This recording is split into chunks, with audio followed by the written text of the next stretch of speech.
యెహోవా మీ మధ్య ఉన్నాడు, ఇక మీదట మీకు అపాయము సంభవించదు. జెఫన్యా 3:15.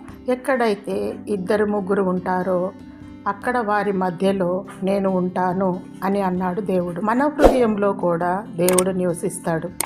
పరిశుద్ధత, నీతి, పవిత్రత, యథార్థత, మంచి మనసు, త్యాగ జీవితాన్ని ఆయన కోరుకుంటాడు. హృదయంలో దేవుడు ఉంటే ఏదీ సంభవించదు. ఒకవేళ ఏదైనా విపత్తు జరిగినా దేవుడు కాపాడుతాడు. తన కౌగిలిలో, తన రెక్కల చాటున నిన్ను భద్రపరుస్తాడు. ఏ అపాయము, కీడు సంభవించకుండా దేవుడు నిన్ను నిత్యము కాపాడునుగాక. ఆమేన్.